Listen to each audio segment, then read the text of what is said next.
Kembali bersama saya di channel Novel Suara, kita langsung saja ke ceritanya. Kali ini saya akan membahas novel Akulah Penguasa Tertinggi bab 1541 sampai 1550. Bab 1541. Senang rasanya ada ayah di sekitar. Xiang Shaoyun menahan diri untuk tidak menggunakan klon jiwanya karena ia ingin menggunakan pertempuran itu untuk menekan dirinya sendiri agar mencapai terobosan. Baik tubuh maupun jiwanya telah lama berkembang melampaui tingkat kultivasinya yang sebenarnya. Dengan demikian, selama ia memiliki cukup energi, ia akan mampu mencapai terobosan tanpa menemui hambatan apapun. Itu adalah keuntungan besar yang dimilikinya dibandingkan banyak kultivator lainnya. Jiwa Xiang Shaoyun mulai bersinar, dan lapisan cahaya 9 warna menyelimuti tubuhnya. Luka-lukanya mulai menutup sementara auranya melonjak, menciptakan badai di sekitarnya. Ketika Ziming merasakan terobosan Xiang Shaoyun, dia mengerutkan kening dengan tatapan jahat di matanya sambil berpikir, anak ini terlalu kuat.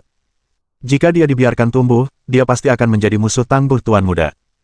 Bahkan jika aku tidak bisa membunuhnya, aku perlu melukainya dengan serius dan menghentikan terobosannya. Dia membentuk segel tangan dan melepaskan sejumlah besar energi petir yang membentuk ular petir. Ular itu memancarkan aura yang sangat merusak, keberadaannya saja seolah mampu mengguncang dunia. Anjing laut ular petir. Ular sepanjang 10.000 meter yang terbentuk dari kilat api merah menyala yang mendominasi itu menerobos udara saat bergerak maju. Ia menyebabkan ruang angkasa runtuh dan menghancurkan semua arus spasial yang dihasilkan. Ziming menegaskan dengan sangat jelas bahwa ia menyerang untuk membunuh. Xiang Shaoyun dapat merasakan serangan yang akan datang. Dia tidak menyangka lawannya akan mendorong konflik sejauh ini. Dia harus menghentikan serangan itu, atau terobosannya akan terganggu. Dia tidak hanya akan gagal dalam terobosannya, tetapi dia bahkan mungkin menderita dampak buruk yang akan mengguncang fondasinya. Tepat ketika Xiang Shaoyun hendak melepaskan Dewa Iblis di lautan kosmos astralnya, sesosok petir melesat dan menelan seluruh ular petir tersebut. Kau berani menyakiti putraku, kau pasti sudah bosan hidup. Xiang Yangzan meraung sambil menyerang tanpa ampun. Ledakan. Sebelum Ziming sempat bereaksi, tubuhnya hancur berkeping-keping. Ia terluka parah sehingga serangan acak bisa langsung mengakhiri hidupnya saat itu juga. Tepat ketika Xiang Yangzan hendak menghapus jiwa Ziming, Xiang Shaoyun berkata, "Ayah, dia adalah seseorang dari persekutuan penjaga, selamatkan nyawanya untuk saat ini." Namun, Xiang Yangzan mengabaikan peringatan itu dan menerkam jiwa Ziming, dengan tujuan untuk menghapusnya sepenuhnya. Akhirnya, seseorang keluar dari perkemahan persekutuan penjaga dan berdiri di hadapan Xiang Yangzan, berkata, "Hentikan tanganmu." Sebanyak 3 dewa telah keluar dari perkemahan. Mereka semua adalah para ahli yang ditempatkan di perkemahan untuk mengawasi pintu masuk alam iblis. Xiang Yangzan mengangkat alisnya dan juga mengabaikan pendatang baru ini. Dengan sekejap, dia melewati dewa di hadapannya, menjentikkan jarinya, dan mengirimkan sambaran petir menuju jiwa Ziming. Ledakan. Sebelum Ziming sempat mereformasi tubuhnya, jiwanya telah hancur. Bajingan. Para dewa dari persekutuan penjaga sangat marah. Orang yang mencoba menghentikan Xiang Yangzan bertanya dengan marah, "Siapa kau? Kau berani membunuh anggota persekutuan penjaga?" Persekutuan penjaga adalah organisasi yang didukung oleh semua orang di wilayah kekuasaan tersebut. Selain 3 negara adidaya, tidak ada organisasi lain yang berani menjadikan mereka musuh. Oleh karena itu, mereka secara alami merasa tidak dapat menerima ketika seseorang yang sama sekali tidak dikenal secara terbuka memprovokasi mereka. "Aku, Xiang Yangzan, tidak akan mengampuni siapapun yang berani menyakiti putraku, siapapun dia," jawab Xiang Yangzan dengan angkuh. Xiang Shaoyun merasakan kehangatan menyelimuti hatinya. Ia berpikir, senang rasanya ada ayah di dekatku. Dia menyalurkan energinya lebih cepat, mencoba memaksa dirinya masuk ke tahap kelima. Xiang Yangzan. Para anggota persekutuan penjaga tampak bingung. Rupanya, mereka belum pernah mendengar nama dewa seperti itu. "Xiang Yangzan, karena membunuh salah satu dari kami, kau akan dihukum, bahkan organisasi di belakangmu pun tidak akan luput dari hukuman," kata pemimpin dari 3 dewa. Namanya Zhou Zengke, seorang ahli alam kelahiran kembali tingkat ketiga. 2 lainnya masing-masing bernama Mo Yuan dan Lan Zhenke. Keduanya adalah ahli alam kelahiran kembali tingkat pertama. "Semua orang di wilayah ini tahu tentang persekutuan penjaga, tetapi aku tidak akan menunjukkan belas kasihan jika kau berani menyentuh putraku, silakan saja coba," kata Xiang Yangzan dengan dada tegak. "Baiklah, sepertinya percuma melanjutkan percakapan ini," kata Zhou Zengke sambil bersiap menyerang. Pada saat itu, Xiang Shaoyun menyelesaikan terobosan ke tahap kelima. Sejumlah besar energi astral berkumpul di sekelilingnya sebelum memasuki tubuhnya. Energi 9 warna juga mulai menghujaninya dari langit, membentuk pemandangan memukau yang membuat semua orang di area tersebut takjub. "Para tuan dari persekutuan penjaga, seluruh insiden ini dimulai oleh pihak kalian," kata Xiang Shaoyun sambil menyerap energi di sekitarnya.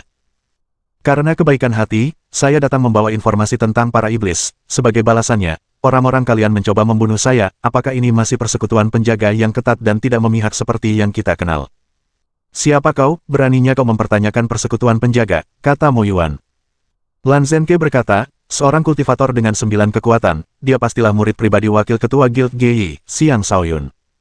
Kau Xiang Shaoyun? Tanya Mo Yuan dengan takjub.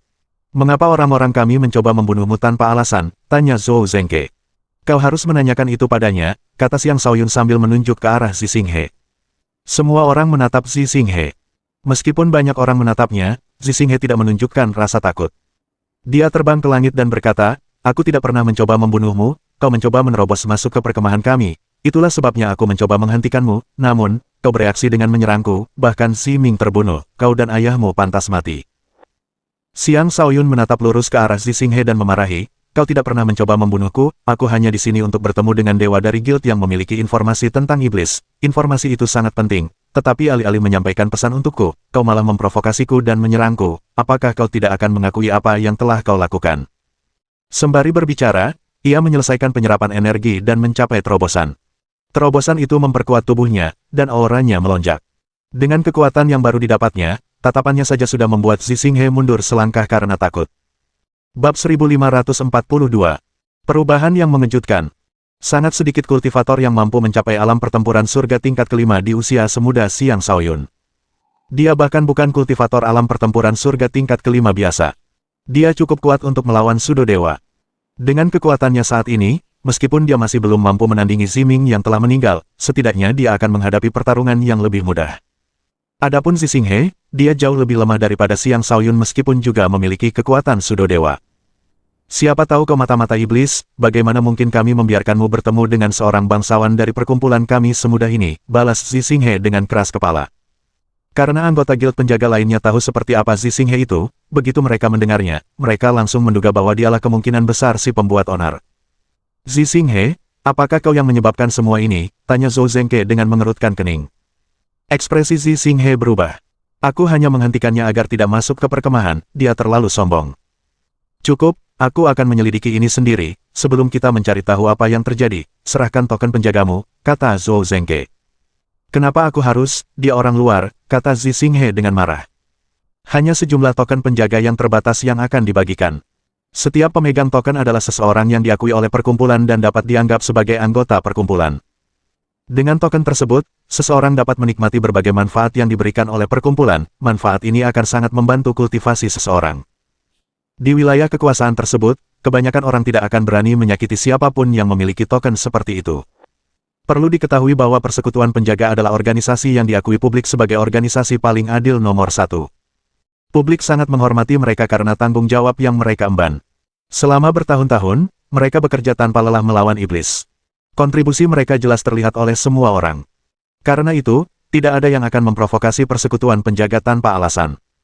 Lagi pula, siapa yang akan menggantikan Persekutuan Penjaga untuk melindungi wilayah kekuasaan jika mereka tiada? Zi Xinghe hanya berhasil mendapatkan satu token penjaga setelah melalui banyak kesulitan. Hanya seseorang yang telah memberikan kontribusi besar bagi umat manusia yang dapat memperoleh token tersebut. Zi Xinghe, di sisi lain, memperolehnya berkat para tetua dan bakatnya yang luar biasa. Dengan demikian, mengambil tokennya sama saja dengan memotong sebagian daging dari tubuhnya. Apakah kau masih ingat peraturan ke-8 perkumpulan ini? Tanya Zhou Zhenke dingin. Mendengar itu, Zi Xinghe agak pucat. Ia menyerahkan tanda pengenal itu dengan enggan dan berkata, Tuan Zhou, Anda akan menyesali ini. Kemudian, dia memberikan tatapan tajam terakhir kepada Xiang Shaoyun sebelum pergi. Xiang Shaoyun, aku akan mengingat ini. Karena seorang anggota klan Zi telah meninggal, ini tidak akan berakhir di sini, pikir Zi Xinghe dengan penuh kebencian. Setelah Zi Xinghe pergi, Zhou Zhenke menanyai dewa semu lainnya yang datang bersama Xi Ming sebelumnya. Dewa mungkin memiliki indera yang sangat tajam, tetapi ketika mereka sedang bermeditasi, mereka tidak akan terlalu memperhatikan pertengkaran acak di dekat mereka. Dewa semu itu tidak menyembunyikan apapun dan memberikan penjelasan yang rinci dan adil tentang apa yang telah terjadi. Setelah mendengarkan cerita lengkapnya, Zhou Zhenke semakin yakin bahwa Zi Xinghe adalah orang yang mencari masalah. Xiang Shaoyun bukanlah pelakunya, tetapi kematian Xi Ming mempersulit keadaan. Yuner, ayo pergi, kata Xing Yangzhan ketika melihat Xiang Shaoyun telah menyelesaikan terobosannya. Xiang Shaoyun mengangguk dan berkata, baiklah, mari kita pergi. Apakah kau berpikir untuk pergi begitu saja? Tanya Zhou Zengke. Apakah kau akan memaksa kami untuk tetap tinggal? Tanya Xiang Yangzan. Kami dari persekutuan penjaga hanya bisa mati di tangan iblis, bukan sesama manusia, kata Lan Zengke. Lalu kenapa, saat mencoba membunuh seseorang, dia juga harus siap untuk dibunuh? Jika kau berniat mengintimidasi kami dengan jumlahmu, aku tidak keberatan bermain-main denganmu sebentar, kata Xiang Yangzan. Dia selalu tidak takut, terutama akhir-akhir ini dengan meningkatnya kepercayaan diri berkat kekuatan yang baru didapatnya. Sepertinya kita tidak punya pilihan selain bertarung, kata Mo Yuan. Benar sekali, jika kita tidak melakukan apa-apa, semua orang akan berpikir bahwa kita mudah ditindas, kata Lan Zengke. Baik Mo Yuan maupun Lan Zengke merasa tidak senang dengan sikap Xiang Yangzan yang terlalu mendominasi. Sebagai anggota persekutuan penjaga, mereka dihormati dimanapun mereka berada. Karena itu, mereka tidak dapat menerima ketidakufaan yang ditunjukkan Xiang Yangzan kepada mereka. Xiang Yangzan berdiri di hadapan Xiang Shaoyun tanpa ragu-ragu saat energi alam dewanya yang luar biasa terpancar, mengungkapkan tingkat kultivasinya di alam kelahiran kembali tahap keempat. Zhou Zengke tampak tercengang ketika ia merasakan kultivasi Xiang Yangzan. Para dewa lainnya dari persekutuan penjaga masih ditempatkan di pintu masuk alam iblis. Hanya mereka bertiga yang berada di perkemahan saat ini. Dengan jumlah orang yang mereka miliki, mereka mungkin bahkan bukan tandingan Xiang Yangzan. Yang lebih penting, merekalah yang bersalah sejak awal. Jika konflik ini meningkat, itu hanya akan mempermalukan guild. Tepat pada saat itu, gelombang energi yang kuat mulai menyebar dari pintu masuk domain iblis. Pertempuran besar sedang berlangsung di sana. Seekor naga iblis mengerikan dengan panjang lebih dari 10.000 meter melesat ke langit dan meraung, "Manusia, menyerahlah, atau kalian semua akan menjadi makanan kami." Itu adalah iblis naga jahat yang sangat kuat dan menakutkan. Aura iblisnya yang gagah berani menyebar ke segala arah saat ia melepaskan serangan napas ke arah sekelompok manusia. Tindakan menerobos penindasan para dewa manusia saja sudah membuktikan betapa kuatnya iblis naga jahat itu. Dasar binatang buas, jangan terlalu sombong, sebuah suara keras terdengar saat seekor naga berapi melesat ke arah iblis naga jahat itu. Pada saat yang sama, pedang energi biru melesat menembus langit dan menebas ke arah iblis naga jahat. Namun, lebih dari satu iblis naga jahat telah menerobos penindasan.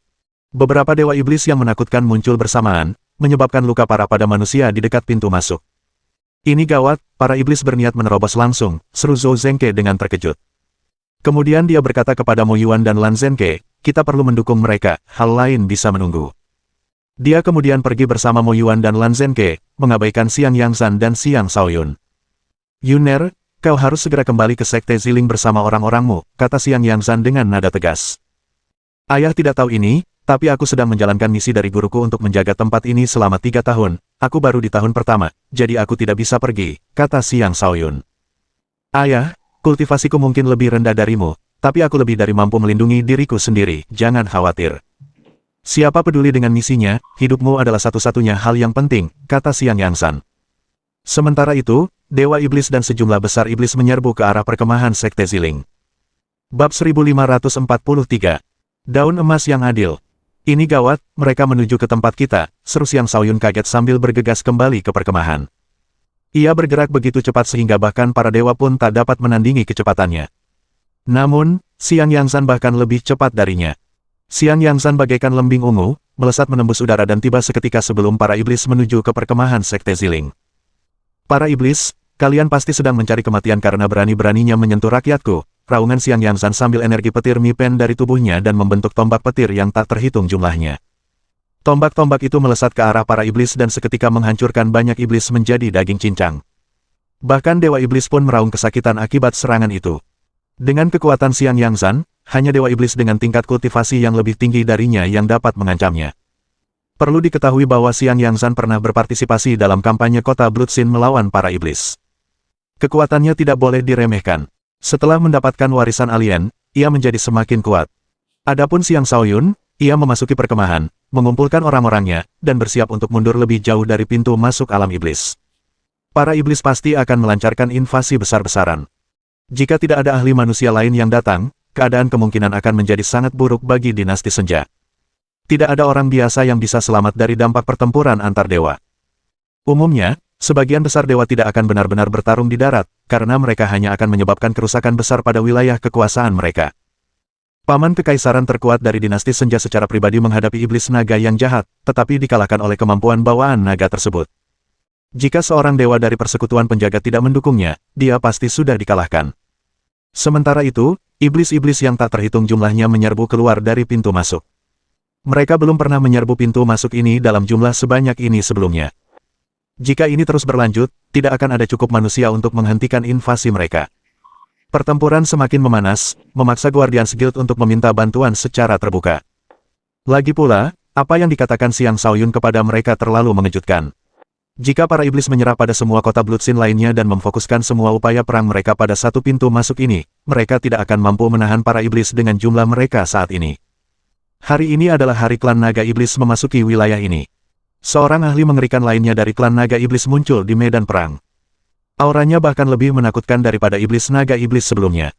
Tubuhnya yang sepanjang 10.000 meter memancarkan aura jahat yang seketika mengubah banyak orang di sekitarnya menjadi daging cincang. Orang-orang itu tewas bahkan sebelum mereka sempat mengeluarkan suara. Dasar binatang buas, kau pantas mati karena telah membunuh begitu banyak manusia, raungan Xiang Yangzan sambil matanya memerah karena amarah. Sebelumnya ia melindungi Sekte Ziling, tetapi dalam amarahnya, ia berubah menjadi sambaran petir dan melesat ke arah iblis naga jahat yang baru datang. Di tangannya muncul tombak ungu, senjata yang telah membuatnya terkenal, tombak petir. Tombak petir adalah senjata terikat kehidupan yang dipelihara sendiri oleh Xiang Yangzan. Senjata itu tumbuh bersamanya, dan setelah peningkatan kultivasinya baru-baru ini, senjata itu telah menjadi senjata tingkat dewa. Xiang Yangzan menunjukkan kekuatan yang jauh melampaui kultivator alam kelahiran kembali tingkat 5 biasa. Bahkan, kekuatan bertarungnya sudah mendekati level kultivator alam kelahiran kembali tingkat 6. Setiap kultivator alam dewa yang mampu melawan mereka yang memiliki tingkat kultivasi lebih tinggi akan dikenal sebagai Raja Dewa. Bagi para dewa, melawan lawan di atas kelas mereka sangat sulit karena kesenjangan antar tingkatan di alam dewa sangat lebar. Kebanyakan jenius tidak akan mampu melampaui pertarungan melawan mereka yang 2 atau 3 tingkat lebih tinggi dari mereka. Dengan demikian, kehebatan Xiang Yangzan terlihat jelas. Ketika iblis naga jahat itu melihat Xiang Yangzan, ia mencakarnya sambil berkata, "Manusia hina, matilah." Cakar-cakarnya merobek ruang seperti kertas, dan saat maju, mereka berbenturan dengan serangan petir Xiang Yangzan. Seketika, serangkaian ledakan meletus.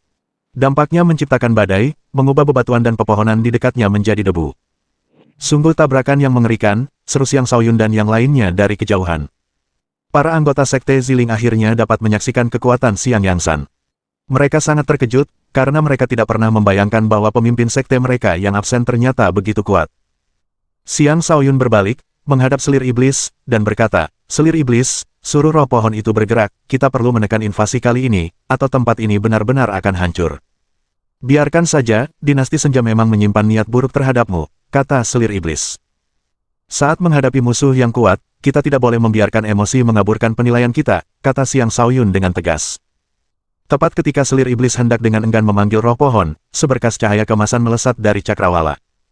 Sebuah daun emas besar mewarnai langit dengan warna emas, memancarkan aura kebenaran yang mendorong mundur semua energi iblis. Selanjutnya, daun emas itu turun ke pintu masuk alam iblis.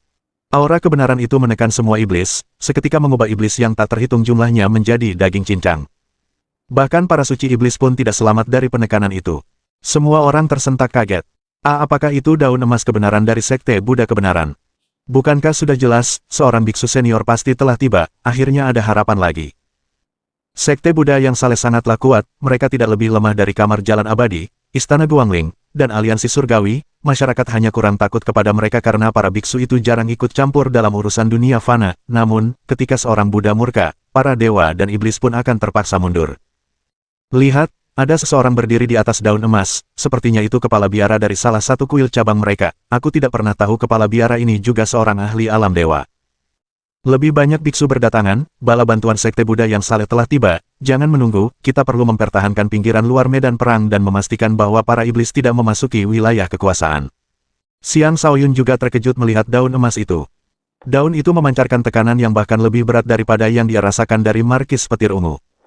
Sekalipun kepala biara itu bukan ahli alam kelahiran kembali tingkat puncak, dia mungkin bisa melawan para ahli alam kelahiran kembali tingkat puncak dengan daun emas itu. Sepertinya kita tidak perlu memanggil roh pohon untuk saat ini, ikutlah denganku, saatnya membunuh beberapa iblis, selama kita selamat dari serangan ini, bala bantuan akan datang, kata Xiang Shaoyun. Ia tidak ditemani banyak orang, tetapi semuanya adalah elit. Dengan demikian, mereka bisa sangat cakap ketika bekerja sama. Tepat saat mereka menyerbu medan perang, beberapa sosok menyerang Yukaidi. Di medan perang yang kacau seperti itu, tidak ada yang menyangka sesama manusia akan bertindak melawan UKD. Agung. Bahkan, meledakkan diri pun tidak akan banyak berpengaruh pada Xiang Shaoyun karena betapa tertekannya mereka. Melihat Sudo Dewa yang sudah mati itu, mereka gemetar ketakutan. Salah satu dari mereka memohon, tolong ampuni aku akan melakukan apapun yang kau inginkan. Dia baru mencapai alam suci agung setelah berlatih selama ribuan tahun. Dia bahkan belum sempat menikmati hidupnya dengan saksama. Dia benar-benar tidak ingin mati. Dasar pengecut, ini hanya kematian, klan dia akan menghancurkannya juga, kata seorang Saint Agung lainnya dengan tegas. Bagus sekali, kalau begitu, matilah kau, kata Xiang Shaoyun dengan nada membunuh. Bab 1545. UKD yang diculik. Klon Xiang Shaoyun adalah Sudo Dewa tingkat kelima dan semakin mendekati menjadi jiwa dewa sejati. Dengan kemampuannya bertarung di luar kelasnya, dewa biasa tidak akan mampu menandinginya. Dengan demikian, tidak sulit bagi klon jiwanya untuk mengejar Sudo Dewa yang melarikan diri. Kau berani menyentuh wanitaku, kau menantang maut. Raungan Xiang Shaoyun terdengar seperti lolongan dahsyat dari kedalaman neraka. Sebuah kepalan tangan yang terbentuk dari petir kekacauan purba melesat lurus ke arah dewa palsu itu. Merasakan pukulan yang tak terbendung, dewa palsu itu tanpa ragu menggunakan UKD sebagai perisainya, memaksa Xiang Shaoyun untuk buru-buru mengubah arah pukulannya karena panik. Ledakan. Petir kekacauan purba menerjang seperti tsunami, menyapu semua awan dari udara sementara ruang angkasa runtuh di sekitar gelombang petir. Dewa palsu itu bergumam ketakutan, anak ini benar-benar menakutkan. Dia sudah sekuat dewa. Dia tak berani menunggu lebih lama lagi, lalu mengeluarkan sebuah lukisan dan mulai merobeknya. Hentikan. Saat Xiang Shaoyun melihat lukisan itu, matanya berubah abu-abu, dan dua pancaran energi kematian melesat keluar, seketika merampas sejumlah besar kekuatan hidup dari dewa semu itu. Pada saat yang sama, dia melesat seperti kilat dan mengirimkan serangan telapak tangan 5 warna ke arah UKD. Suara mendesing. Sebuah kekuatan yang tak terlukiskan bergelombang keluar, menyebabkan ruang bergetar saat dewa semu dan UKD lenyap tepat di depan mata Xiang Shaoyun. Sialan klan di aku, Xiang Shaoyun, bersumpah akan menghancurkan seluruh klanmu, teriak Xiang Shaoyun dengan penuh amarah. Yang digunakan oleh dewa palsu itu adalah diagram perjalanan ilahi, sebuah benda tingkat dewa yang hanya bisa digunakan sekali dan bahkan Xiang Shaoyun pun tidak bisa menghentikannya. Dengan kepergian dewa palsu dan UKD, Xiang Shaoyun tentu saja sangat marah. Setelah tubuh utamanya membunuh semua anggota klan Di yang tersisa, tubuh utama dan klonnya menyatu kembali. Niat membunuh di sekitarnya begitu pekat sehingga tidak ada yang berani mendekatinya. Ketika dia melihat Sekte Ziling dan para penjaga serigala bertarung melawan beberapa iblis, dia bergabung dengan medan perang mereka dan melepaskan iblis-iblis di lautan kosmos astralnya. Setelah membunuh semua iblis ini, aku akan langsung menuju klan Di, kata Xiang Shaoyun dengan tegas. Ia terpaksa mengesampingkan misi tuannya, karena klan Di benar-benar sudah keterlaluan. Dengan bergabungnya Chiduo dan Yuan Gang dalam pertempuran, sejumlah besar iblis langsung terbunuh sebelum mereka dapat membahayakan anggota Sekte Ziling dan penjaga serigala.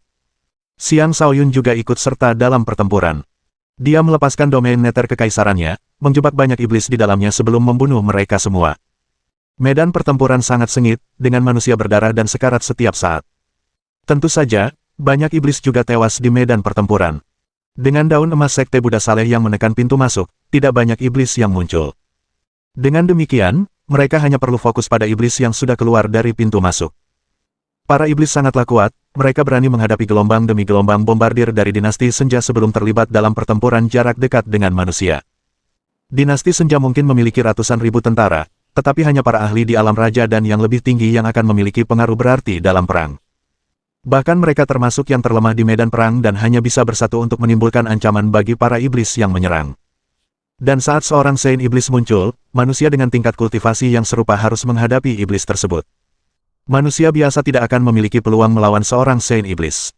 Pada saat itu, Huang Tianji, Huang Xiaoyue, dan sekelompok orang suci sedang bertarung melawan beberapa orang suci iblis, mencegah para iblis ini menimbulkan lebih banyak kerusakan pada manusia. Anggota dari banyak organisasi lain juga bertempur bersama dinasti Senja. Ini menyangkut hidup dan mati mereka, dan tidak seorang pun dari mereka mampu untuk menahan diri. Di medan perang, Huang Xiaoyue menunjukkan kekuatan yang cukup untuk membuatnya layak menjadi murid nomor 3 Akademi Naga Phoenix. Warisan yang diperolehnya telah memberinya kekuatan tempur yang mengesankan. Saat bertarung, bulan perak muncul di dahinya, membuatnya tampak seanggun peri. Dengan cahaya perak yang berkelap-kelip di sekitarnya, satu demi satu iblis binasa di tangannya. Pada saat itu, iblis bersayap wabah menyerbu ke arah Huang Xiaoyue. Sebagai seorang Saint, iblis itu mengirimkan banyak sekali pedang energi ke arah Huang Xiaoyue. Dengan lambaian pedang sabitnya, Huang Xiaoyue melepaskan pedang energi yang dahsyat dan menghancurkan semua pedang yang datang. Namun, iblis bersayap wabah itu terlalu cepat. Saat Huang Xiaoyue sedang menghadapi pedang-pedang itu, iblis itu diam-diam tiba di belakangnya. Dia menusuknya dengan sayapnya sambil meraung, "Mati." Huang Xiaoyue mungkin kuat, tetapi dia masih kurang pengalaman bertarung. Tepat ketika dia hendak bereaksi, sayap itu menyerangnya, menyebabkan darahnya tumpah. Jika bukan karena pelindung bagian dalamnya, serangan itu pasti akan membunuhnya. "Sialan kau, iblis, kau tidak akan bisa membunuhku semudah itu, kaulah yang akan mati," teriak Huang Xiaoyue. Dengan wajah tanpa ampun, dia melepaskan tebasan dahsyat dengan pedangnya. Bulan terbit. Sejumlah besar pedang sabit perak berbentuk bulan sabit terbang keluar, membawa kekuatan untuk melawan kultivator alam pertempuran surga tingkat 7. Iblis bersayap wabah itu menggunakan kecepatannya untuk terus bergerak sambil mengirimkan banyak pedang, menghentikan lebih dari setengah pedang sabit tersebut. Pedang sabit yang tersisa berhasil mengenainya, meninggalkan banyak luka di tubuhnya. Hal ini membuat iblis bersayap wabah itu marah, yang kemudian memutuskan untuk menggunakan kartu andalannya. Badai air mata besi. Iblis bersayap wabah itu berubah menjadi badai yang mengerikan dan memenuhi udara dengan bilah-bilah yang tak terhitung jumlahnya. Setiap bilah itu cukup kuat untuk membelah gunung menjadi debu. Huang Xiaoyue juga mengerahkan seluruh kekuatannya, melepaskan sejumlah besar energi bulan perak. Kedua serangan itu bertabrakan, dengan Huang Xiaoyue sedikit unggul. Meskipun begitu, kondisinya tidak terlalu baik. Tabrakan itu telah menghabiskan banyak energi astral miliknya. Salah satu lengannya berdarah deras akibat luka sayatan yang membuatnya sangat kesakitan hingga berkeringat dingin. Adapun iblis sayap wabah, ia kehilangan salah satu sayapnya dan mengeluarkan banyak sekali darah. "Aku akan menghabisimu saat kau lengah," seru Huang Xiaoyue sambil menyerang iblis bersayap wabah itu sekali lagi. Tepat pada saat itu, iblis sayap wabah yang lebih kuat muncul di belakangnya. Dia bahkan tidak sempat bereaksi sebelum terlempar jauh. "Kau tampak memiliki daging yang lembut, manusia, akan kutelan kau hidup-hidup," kata pendatang baru itu dengan seringai jahat di wajahnya. "Semuanya sudah berakhir," gumam Huang Xiaoyue sambil memucat karena ketakutan. Ia telah sangat melemah akibat pertempuran itu, dan satu-satunya yang bisa dilakukannya hanyalah menutup mata tanpa daya sambil menunggu kematian. Pada saat itu, sesosok muncul tanpa suara di hadapannya dan menangkap iblis sayap wabah yang datang di tangannya. Bab 1546. "Huayan, izinkan aku membantumu." Huang Xiaoyue selalu memiliki seorang ahli alam dewa yang diam-diam melindunginya. Namun, dengan invasi iblis, dia telah mengirim pengawalnya untuk menghadapi dewa iblis. Dia tidak memiliki banyak orang yang tersisa di sekitarnya, dan mereka semua sibuk melawan iblis. Adapun pendatang baru yang telah menyelamatkannya, dia sangat terkejut melihatnya. Pendatang baru itu tak lain adalah Xiang Shaoyun, yang saat ini memancarkan niat membunuh yang sangat kuat. Dengan tangan kosong, dia menangkap cakar iblis itu dan meraung tanpa ampun, "Mati, iblis!" Kekuatan mengalir ke lengannya saat dia menyalurkan energi buminya dan mencabuti cakar iblis bersayap wabah itu. Mengaum. Iblis bersayap wabah itu meraung kesakitan sambil mengayunkan sayapnya berulang kali, mencoba membunuh Xiang Shaoyun. Dia jauh lebih kuat daripada iblis bersayap wabah pertama, tetapi sayangnya orang di hadapannya adalah Xiang Shaoyun. Sebelum serangannya sempat mencapai Xiang Shaoyun, dua telapak tangan menghantam tubuhnya. Telapak tangan Tai Chi Yin Yang.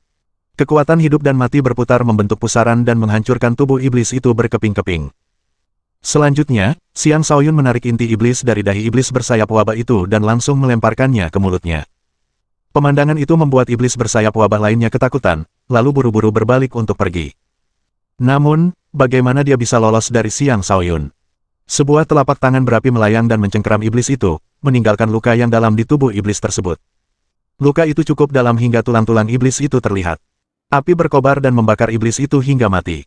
Setelah membunuh kedua iblis itu, Xiang Shaoyun bergegas menuju seorang Saint iblis yang berada di kejauhan tanpa melirik Huang Xiaoyue sedikitpun. Huang Xiaoyue membuka mulutnya, tetapi dia tidak mampu berkata apapun. Dia hanya bisa berkata dalam hati, "Maaf. Terima kasih." Dahulu ia nakal dan keras kepala, sama sekali tidak menghormati Xiang Shaoyun. Ia juga membenci Xiang Shaoyun karena sifatnya yang pelin-pelan terhadap wanita dan bahkan pernah mengkritiknya. Kini, setelah jauh lebih dewasa, ia belajar melihat segala sesuatu dengan cara yang berbeda. Dengan demikian, pandangannya terhadap Xiang Shaoyun pun berubah. Sayangnya, ia tidak bisa lagi kembali ke masa lalu. Betapapun sengitnya pertempuran di darat, hasil akhir pertempuran tetap akan ditentukan oleh para dewa yang bertarung di langit. Sekitar selusin dewa iblis dari klan naga iblis telah tiba. Mereka mengira akan mampu mengejutkan manusia sepenuhnya, tetapi Sekte Buddha yang adil telah menunda invasi mereka. Meskipun selusin Dewa Iblis adalah kelompok yang kuat, umat manusia pun tidak boleh diremehkan. 4 dewa dari dinasti Senja telah bergabung di medan perang. Ditambah dengan 6 dewa dari persekutuan penjaga dan dewa dari beberapa organisasi lain, umat manusia memiliki kekuatan yang cukup untuk menghentikan invasi kali ini. Tentu saja, awalnya mereka bukanlah tandingan para dewa iblis ini. Tetapi ketika Xiang Yangzhan muncul dengan kekuatan tempurnya yang menakjubkan, umat manusia mampu mengungguli para dewa iblis. Jika mereka bisa bertahan sampai lebih banyak dewa tiba, mereka bahkan bisa membunuh semua dewa iblis. Pertempuran antara para dewa tidak akan berakhir dalam waktu dekat. Sementara itu, Xiang Shaoyun telah sepenuhnya mengubah keseimbangan pertempuran di darat. Iblis-iblis yang ia lepaskan dari lautan kosmos astral telah membunuh sejumlah besar iblis dan mengurangi beban dinasti Senja. Bisa dikatakan bahwa pasukan iblis yang menyerang berada di ambang kehancuran. Para iblis tidak menyangka hal itu akan terjadi. Setelah beberapa saat, Xiang Shaoyun berhenti fokus pada pertempuran di darat. Setelah berbincang dengan selir iblis dan hantu pemakan, ia terbang ke langit. Ia ingin melihat bagaimana keadaan ayahnya melawan para iblis. Ketika tiba di langit, ia melihat ayahnya dengan gagah berani melawan iblis naga terkuat yang ada. Pertempuran itu sengit, namun ayahnya tampaknya tidak dalam bahaya. Meskipun ayah menghabiskan bertahun-tahun berlatih di dalam peti mati, insting bertarungnya masih tetap luar biasa, sepertinya dia mendapatkan banyak manfaat dari warisan itu, gumam Xiang Shaoyun pada dirinya sendiri. Lalu dia memanggil Ciduo dan Yuan Gang sebelum menyerbu ke arah tertentu. Dia tidak menuju ke pertarungan Xiang Yangzhan. Melainkan, dia menuju ke tempat Yu Huayan bertarung melawan Dewa Iblis. Setelah Yu Huayan menyelesaikan perselisihannya dengan Xiang Shaoyun, dia tidak pergi. Sebaliknya, dia tetap tinggal untuk mengawasi pintu masuk alam iblis. Namun, itu hanyalah alasan baginya untuk menjaga keselamatan Xiang Shaoyun dan Yu Kaidi. Dia mungkin tahu bahwa Xiang Shaoyun adalah reinkarnasi Xiang Dingtian, tetapi mereka tetap dua orang yang berbeda. Karena itu, dia memiliki perasaan yang rumit terhadap Xiang Shaoyun. Jejak perasaannya terhadap Xiang Dingtian masih tetap membara di hatinya. Dia menghadapi iblis yang dihadapinya dengan cukup buruk. Ini tidak mengherankan, karena iblis sangat berbakat dalam bertarung. Sebagian besar iblis lebih unggul dari ras lain pada tingkat kultivasi yang sama. Huayan, biar aku bantu, teriak Xiang Shaoyun sambil bergegas mendekat bersama Ciduo dan Yuan Gang. Senyum manis terukir di wajah Yu Huayan. Seketika, seluruh dunia tampak seperti properti untuk menonjolkan kecantikannya. Kelengahan sesaatnya menyebabkan dia terkena serangan Dewa Iblis. Dia terlempar sambil muntah darah. Wanita bodoh, seru Xiang Shaoyun dengan marah. Dia mengirim Ciduo dan Yuan Gang menuju Dewa Iblis dan bergegas menghampiri Yu Huayan. Dia menopangnya dan bertanya dengan nada khawatir, bagaimana kau bisa lengah di medan perang, apa kau baik-baik saja? Melihat wajah cantik tepat di depannya, dia tak bisa menahan diri untuk mengakui bahwa wanita itu memang semenarik Yu Kaidi dan selir iblis. Terlebih lagi, ada temperamen tertentu pada dirinya yang membuat semua pria sangat ingin menaklukkannya. Ini adalah pertama kalinya Yu Huayan sedekat ini dengan Xiang Shaoyun. Dia tersipu dan berkata, aku baik-baik saja, aku akan baik-baik saja setelah istirahat sebentar. Dia benar. Sebagai seorang dewa, luka-lukanya akan mulai sembuh tanpa perlu dia melakukan apapun. Bahkan anggota tubuh yang terputus akan tumbuh kembali jika diberi cukup waktu. Kekuatan hidup seorang dewa adalah sesuatu yang tidak dapat dibandingkan dengan santo manapun. Bagus, orang itu akan membayar ini, kata Xiang Shaoyun sambil mengangguk. Sejak mengetahui identitas Yu Huayan, ia mulai menganggapnya sebagai teman. Atau, lebih tepatnya, ia memandangnya seolah-olah dia adalah adik perempuannya meskipun ada perbedaan usia di antara mereka. Kau selalu kuat, setelah memasuki alam kelahiran kembali, kurasa tidak ada seorang pun di dunia ini yang bisa menandingimu lagi, kata Yu Huayan dengan penuh kekaguman. Saat ia tumbuh dewasa, Xiang Dingtian selalu menjadi pahlawan yang tak tertandingi di benaknya. Dan sekarang, rasa hormatnya padanya telah bergeser ke Xiang Shaoyun. Bagaimanapun, Xiang Shaoyun pada dasarnya adalah Xiang Dingtian. Ia telah menunjukkan bakat luar biasa yang tak tertandingi oleh siapapun. Setelah pertempuran ini usai, aku akan pergi ke tempat Klandi, kata Xiang Shaoyun dengan serius. Bab 1547. Anggota Sekte Ziling. Pertempuran antar dewa tidak akan berakhir dalam sehari. Dewa Iblis bukanlah makhluk bodoh. Setelah gagal membunuh dewa manusia, mereka mundur kembali ke pintu masuk alam iblis. Mereka bertujuan untuk menyingkirkan daun emas Sekte Buddha Saleh agar lebih banyak iblis dapat memasuki wilayah tersebut. Namun, ketika semakin banyak ahli manusia tiba, mereka tidak dapat melanjutkan rencana mereka dan tidak punya pilihan selain melarikan diri ke wilayah luar di mana mereka akan menunggu hingga kesempatan yang lebih baik untuk menyerang wilayah kekuasaan tersebut tiba. Bagaimanapun, selama mereka dapat dengan bebas menimbulkan gangguan di wilayah kekuasaan, mereka akan menganggap itu sebagai keberhasilan awal perang mereka. Mereka sangat yakin bahwa daun emas tidak akan mampu menghentikan invasi mereka selamanya. Setelah para iblis mundur, Xiang Shaoyun bertemu dengan ayahnya. Dia memberitahu Xiang Yangzhan tentang rencananya untuk pergi ke tempat klan Di. Ketika Xiang Yangzhan mendengar tentang apa yang telah dilakukan klan Di, dia sangat marah, menyatakan bahwa dia akan membantai seluruh klan Di. Klan Di telah memainkan peran besar dalam merugikan Sekte Ziling dan Xiang Shaoyun. Oleh karena itu, klan Di adalah tempat yang pasti akan dikunjungi Xiang Shaoyun dan rombongannya. Setelah mengumpulkan semua orangnya, Xiang Shaoyun kembali ke sekte bersama mereka. Adapun Yu Huayan, dia juga ikut bersamanya. Dia mengaku sebagai bibi Yukaidi dan bahwa sudah menjadi kewajibannya untuk membantu Yukaidi. Tentu saja, dia juga percaya bahwa dia perlu menjadi penengah dan melihat apakah dia bisa meredakan ketegangan antara Xiang Shaoyun dan klan Di. Lagi pula, klan Di bukanlah pihak yang mudah dikalahkan karena mereka cukup kuat untuk dianggap serius oleh klan Yu. Xiang Shaoyun juga tahu betapa kuatnya klan Di. Karena itu, dia harus kembali ke sekte terlebih dahulu dan mengajak Markis Petir Ungu dan Raja Api Merah untuk ikut bersamanya. Dia tidak boleh lengah saat berurusan dengan klan Di. Dia juga meminta Lang Chen kembali ke Akademi Naga Phoenix dan memberitahu gurunya tentang hal-hal yang telah terjadi. Dia berharap gurunya akan memahami situasinya. Kembalinya Xiang Yangzhan merupakan peristiwa besar bagi Sekte Ziling, karena pada dasarnya itu adalah kembalinya pemimpin sekte. Xiang Yangzhan adalah pendiri sekte tersebut. Meskipun sekte itu baru berdiri sekitar 100 tahun, ia telah melewati banyak rintangan.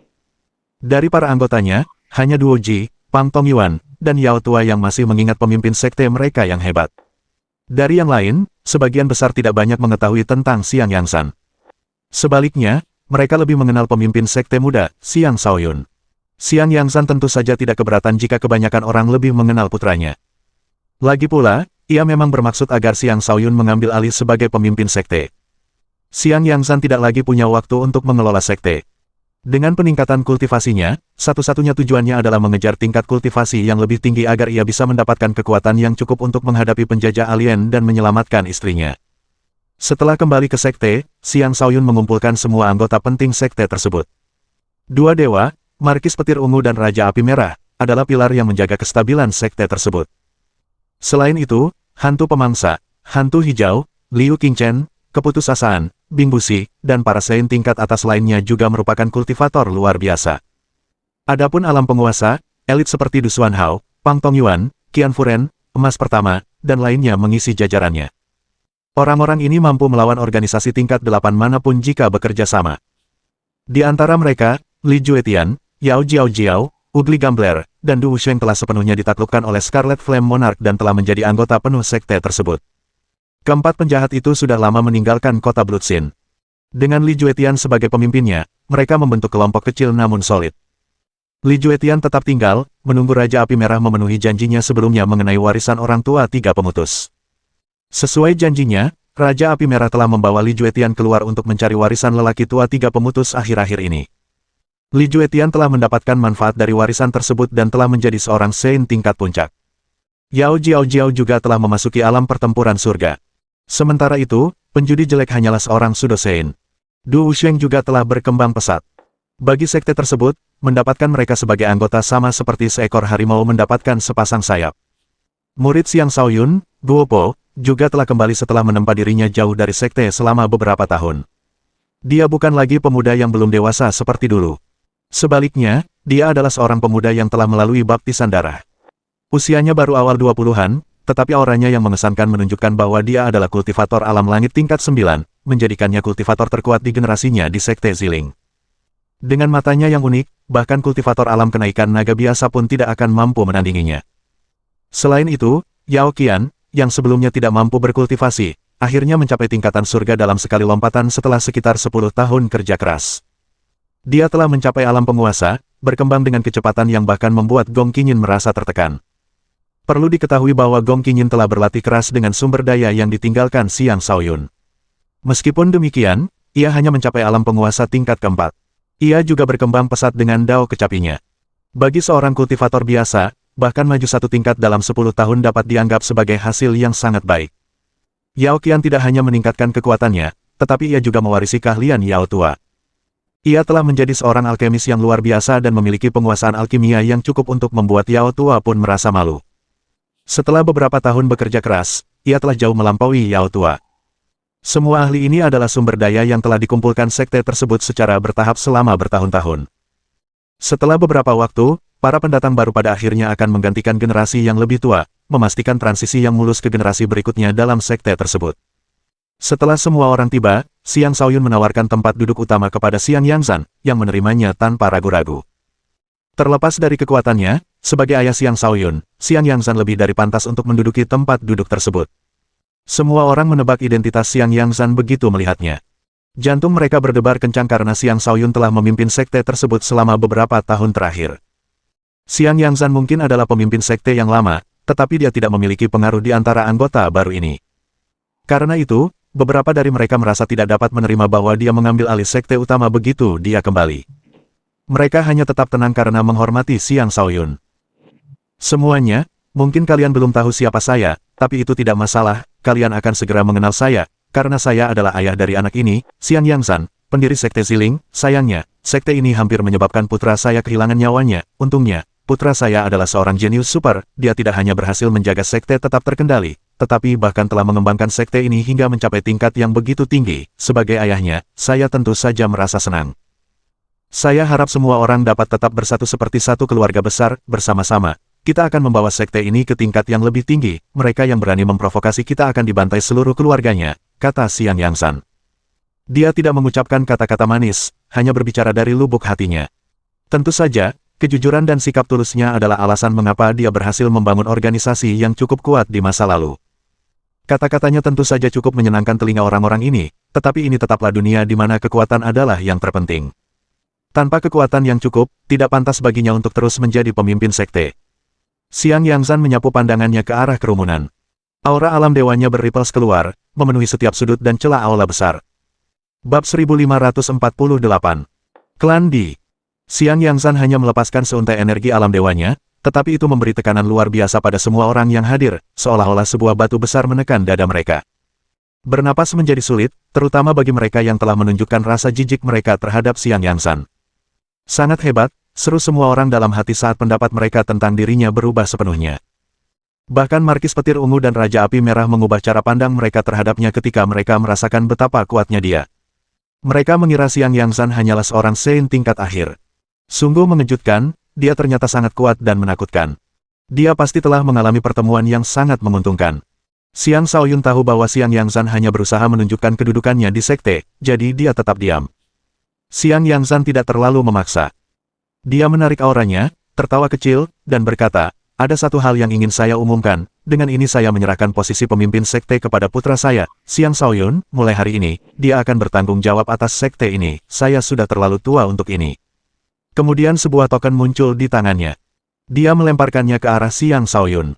Token itu memang tidak terlalu berharga, tetapi melambangkan pengangkatan resmi Xiang Shaoyun sebagai pemimpin sekte. Ayah! Xiang Shaoyun buru-buru memanggil.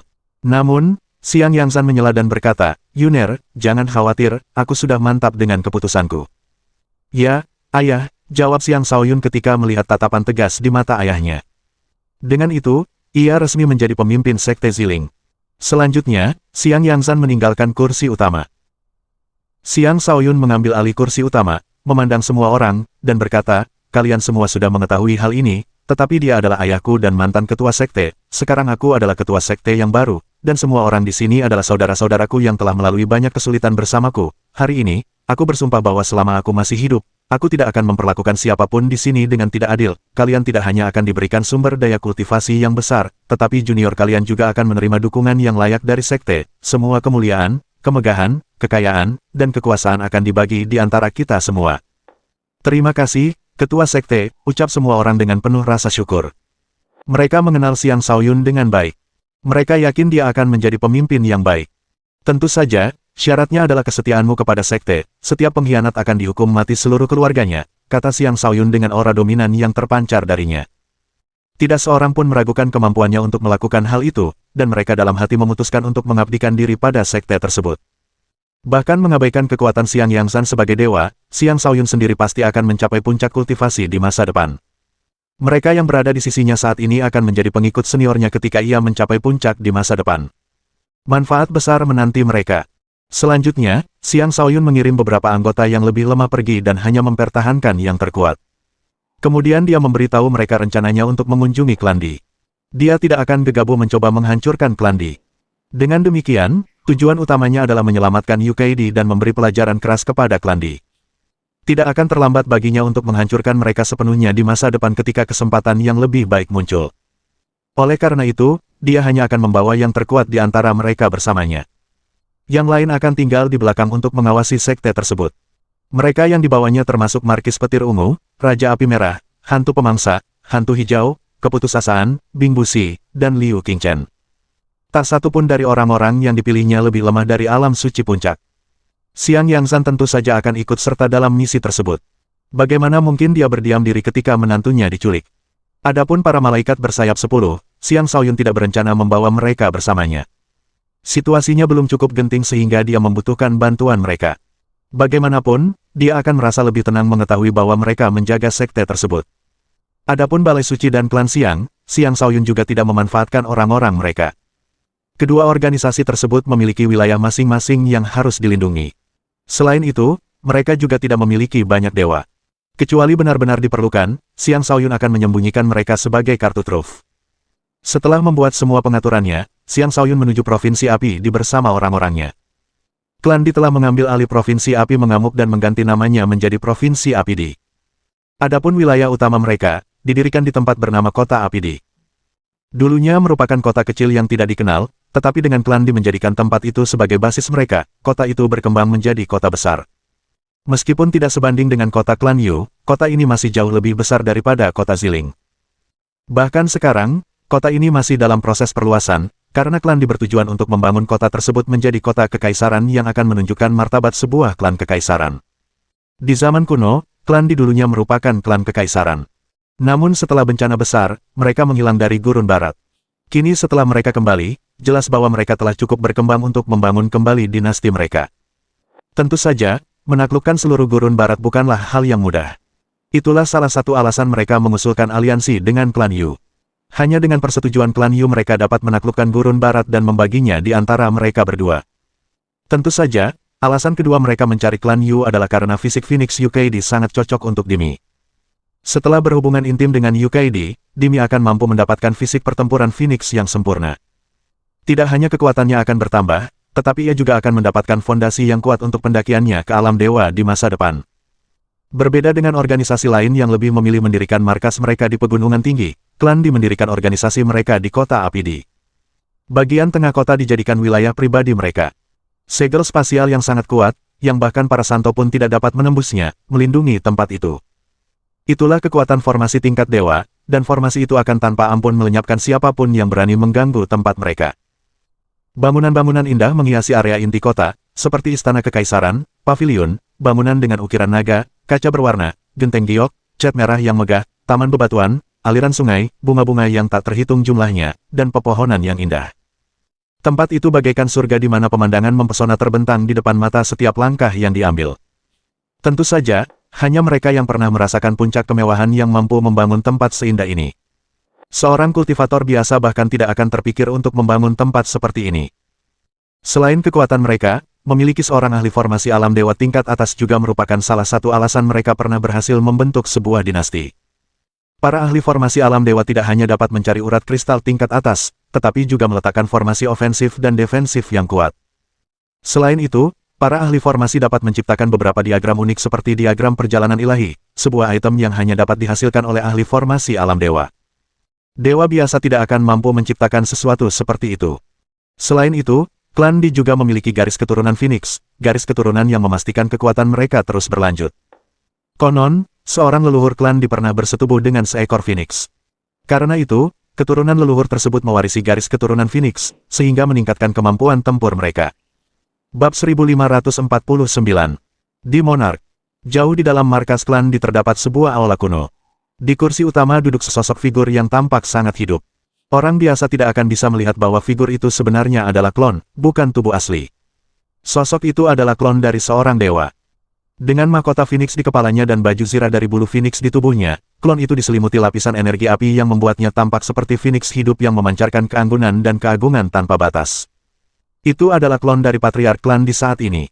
Di klan Di, khususnya, Patriark dipanggil sebagai Raja Di. Konon, Raja Di adalah kaisar dari para kaisar, maha kuasa dan memiliki keagungan untuk memerintah seluruh negeri di bawah langit. Di aula utama, beberapa orang membungkuk dengan hormat. Mereka tidak berani menatap langsung wajah Raja Di. "Ada apa? Mengapa kau begitu terburu-buru?" tanya Raja Di dengan dingin. Selain Dimi, setiap orang di ruangan itu adalah dewa. Harus diakui bahwa klan Di benar-benar klan yang sangat kuat. "Ya Raja, Kasim Dongwa telah terbunuh," kata seorang pria parubaya berpakaian mewah dengan gugup.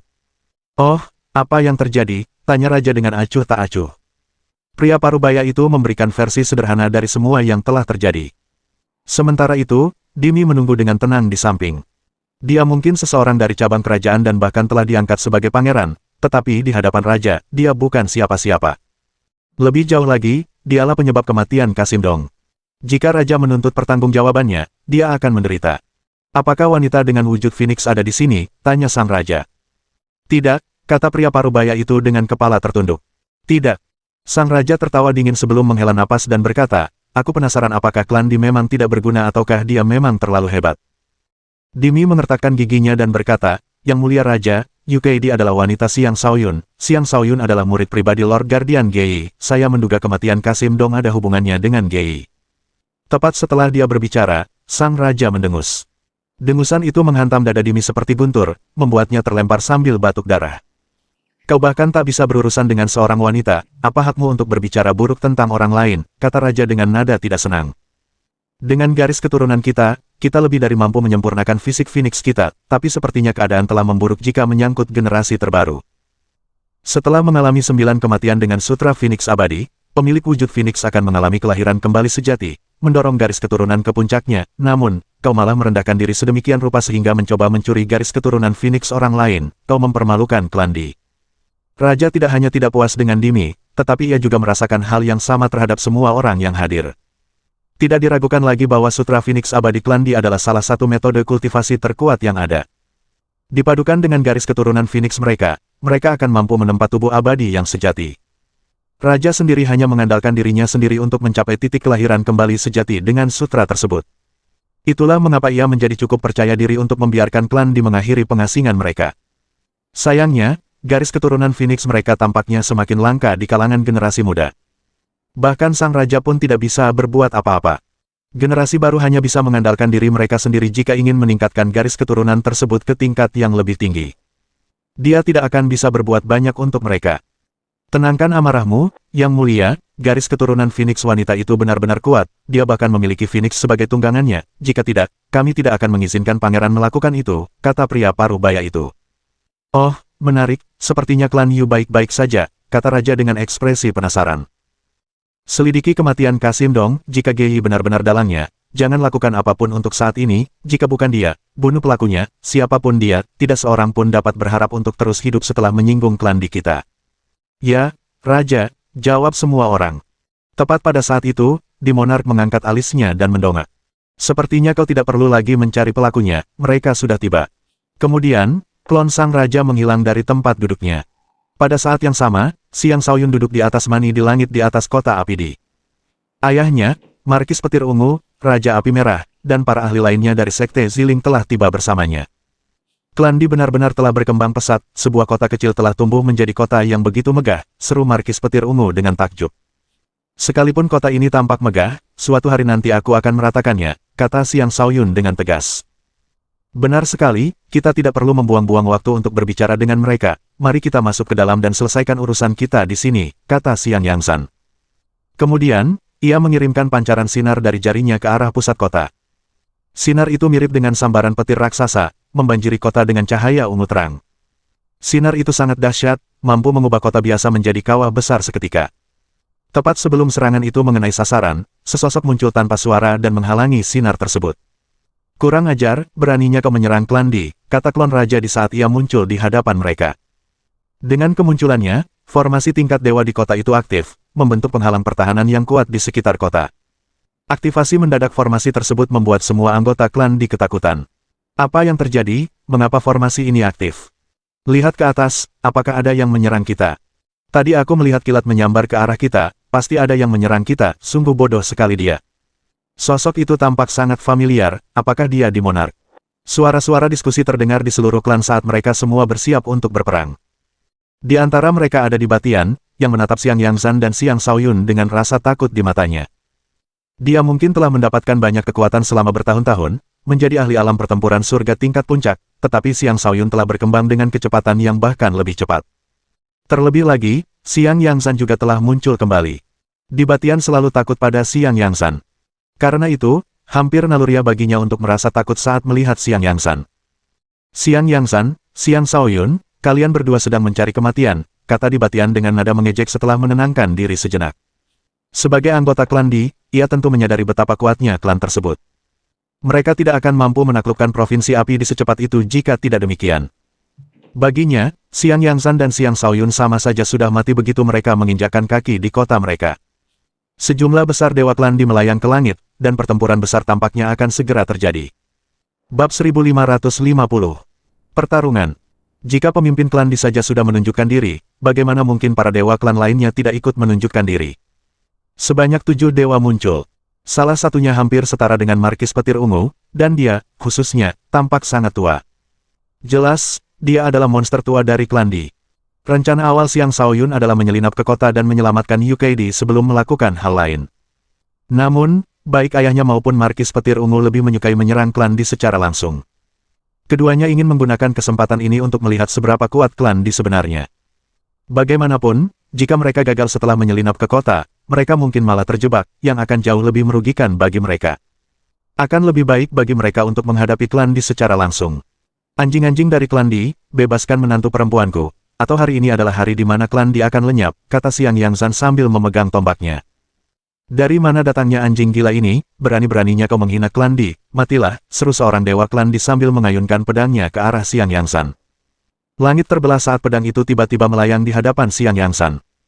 Dengan dengusan mengejek, Xiang Yangzan berkata, kau begitu sombong dengan kekuatan sekecil ini. Pergi sana. Lalu dia mengayunkan tombaknya, menghancurkan pedang energi tersebut. Dewa klan Di hendak menyerbu maju tetapi dihentikan oleh Raja Di dengan sebuah isyarat. Raja bertanya, siapakah kau, sekalipun kau menyimpan dendam terhadap kami, setidaknya beritahu kami mengapa kau di sini. Markis Petir Ungu dapat melihat bahwa Raja Di adalah seorang ahli.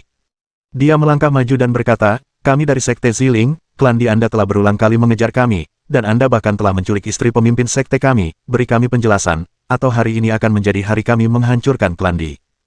Auranya meledak, memenuhi dunia dengan pancaran ungu yang bahkan terasa jauh lebih kuat daripada aura Xiang Yangzan. Bahkan Xiang Yangzan tampak tercengang dan berseru dalam hati, orang ini ternyata sekuat ini.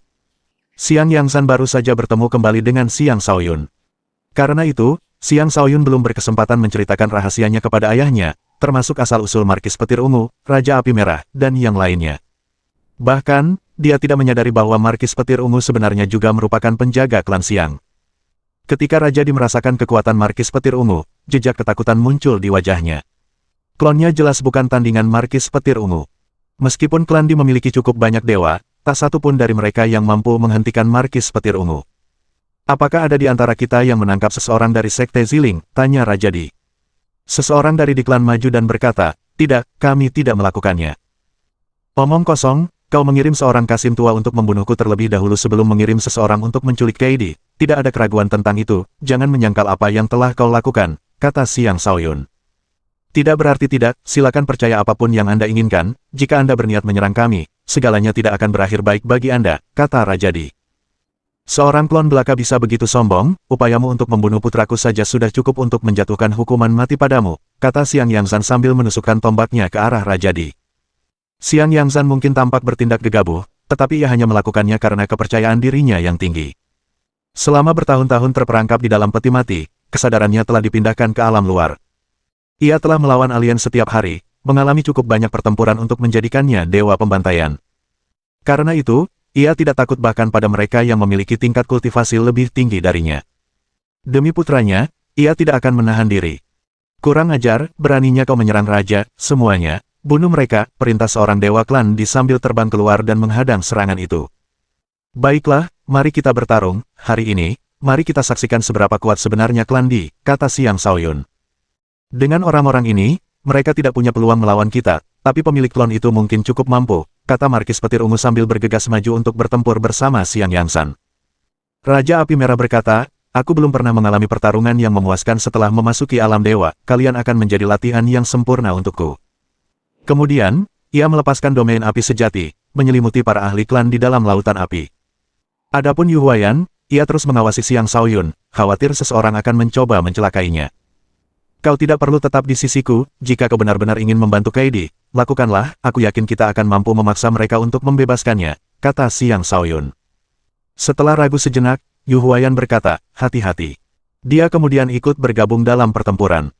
Para dewa klan di semuanya terpaksa terbang tinggi ke udara saat mereka menghadapi para dewa dari kelompok Xiang Shaoyun. Baiklah, sekarang waktunya kita pergi menyapa anggota klan di ini, kata Xiang Shaoyun kepada yang lain di sekitarnya. Mereka kemudian menyerbu kota itu. Kota itu dilindungi oleh formasi tingkat dewa yang sangat kuat yang memastikan bahwa orang hanya bisa keluar dan tidak bisa masuk. Dengan demikian, tampaknya tidak mungkin kelompok Xiang Shaoyun dapat memaksa masuk ke kota tersebut. Apakah masih ada orang penting di sini? Tanya Xiang Shaoyun dari langit di atas kota. Sikapnya yang angkuh dan sombong sangat membuat marah anggota klan Di. Kau berani memprovokasi kami bahkan tanpa dewa di sisimu, akan kuambil kepalamu, kata seorang yang mengaku sebagai dewa sambil menyerbu keluar dari formasi.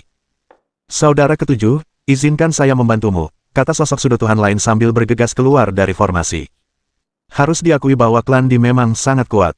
Dewa semu jarang ditemukan bahkan di organisasi tingkat 8, namun mereka memiliki cukup banyak dewa semu yang siap siaga di kota. Dua serangan dewa semu melesat keluar, menyebabkan ruang angkasa runtuh saat serangan itu melesat ke arah Xiang Shaoyun. Tentu saja, Xiang Shaoyun tidak perlu bergerak sendiri. Hantu hijau melangkah maju dan memblokir dua serangan Sudo Dewa sendirian. Dua cakar hijau terhunus, menunjukkan tingkat kultivasinya sebagai Sudo Dewa tingkat kelima. Karena Green Ghost telah terlalu lama terjebak di alam suci agung, begitu dia berhasil menembusnya, dia telah menjadi Sudo Dewa tingkat kelima. Tak lama lagi, dia akan mampu memasuki alam kelahiran kembali. Orang-orang ini sudah keterlaluan, anak-anak klan, lawanlah pangeran ini, teriak Dimi sambil mengangkat pedangnya. Sekitar 30 orang suci menjawabnya, kami bersedia bertempur di sisi pangeran. Mereka kemudian menyerbu keluar dari formasi tingkat dewa tersebut. Sampai di sini dulu video kali ini, jangan lupa subscribe agar tak ketinggalan cerita selanjutnya.